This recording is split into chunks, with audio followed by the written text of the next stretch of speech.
c'était dur. C'était bien plus dur que ce à quoi je m'attendais. C'est déroutant, c'est passionnant, c'est une belle expérience.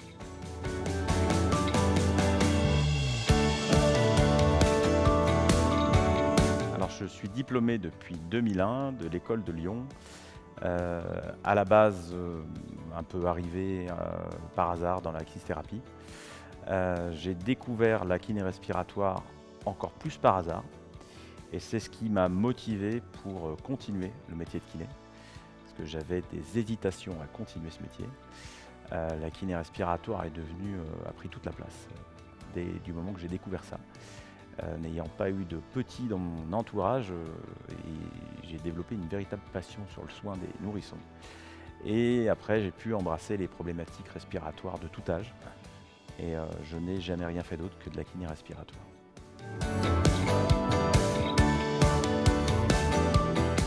Alors, j'ai toujours voulu faire de la formation, sauf que au tout départ, j'avais l'envie, mais pas l'expérience.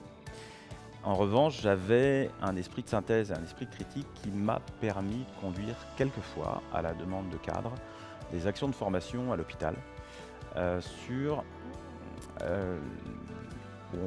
on a pu réaliser des actions qui étaient intéressantes, où on a su se regarder travailler ensemble, identifier la nécessité de créer des référents pour avoir un langage commun, une cohérence d'ensemble, parce qu'il existe dans notre profession, quelque part, un complexe du kinésithérapeute qui reste prescrit des médecins et qui, quelque part, avait du mal à assumer la capacité de faire un bilan diagnostique et de valoriser ses actes. Et c'est quelque chose qui m'a toujours interpellé. Donc depuis ma sortie d'école, j'ai toujours œuvré pour essayer que mes camarades, mes confrères, puissent valoriser le fruit de leur réflexion et de leur travail, parce qu'ils ont pas mal de choses à apporter. Je pense qu'on a encore une belle profession, bien qu'elle soit jeune. On a une profession qui est née en 1946 de la réunion d'auxiliaires médicaux. Mais aujourd'hui, c'est en train de changer. On part avec l'idée d'avoir des doctorants, des gens qui font des masters, la recherche clinique qui se met en place, une nouvelle génération.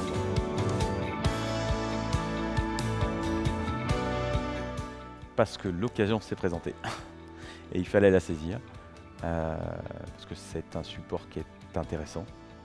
J'ai eu l'occasion dans mon master de santé publique de faire du e-learning, mais sous forme plus scolaire, avec simplement une revue papier et la nécessité, le besoin de me déplacer pour valider les examens et obtenir les diplômes.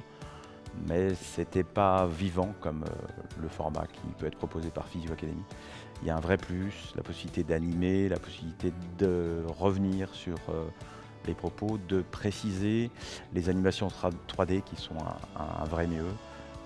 Non, c'est un beau format et je pense qu'il ne fallait pas passer à côté de l'occasion de pouvoir valoriser les prises en charge, en tout cas ce qu'on propose, ce que la littérature nous impose.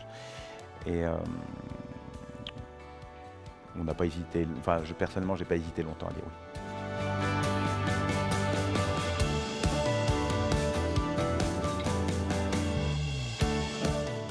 Alors, la difficulté pour la formation de kiné, c'est que depuis des années, on lutte pour l'universitarisation, pour intégrer l'université. Alors ça a été fait pendant des années avec l'intégration, avec la P1. Il y a des modifications, il y a quelque part une avancée avec une année supplémentaire. Reste à enrichir son contenu, reste aussi à obtenir la possibilité de valider réellement des Master 2, des doctorats, mais je pense que l'équilibre est encore sensible. On part là-dedans, mais j'espère que c'est quelque chose qui va se pérenniser et qu'on aura la possibilité de le valoriser au même titre que d'autres pays européens et de ne pas être sans cesse le pays des idées où on met les choses en place en dernier.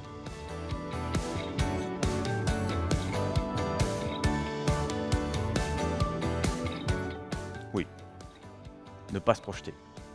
Subir la première journée, non, ne pas trop se projeter. L'idée, c'est qu'il y a quand même une désorientation.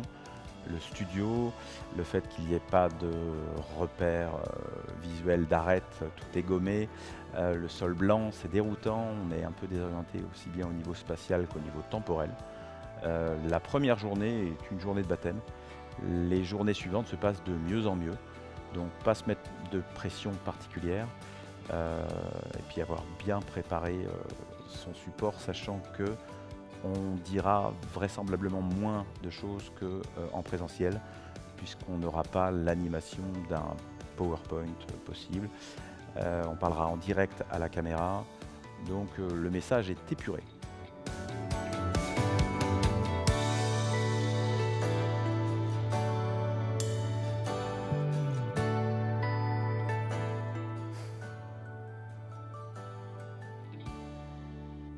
Super déroutant.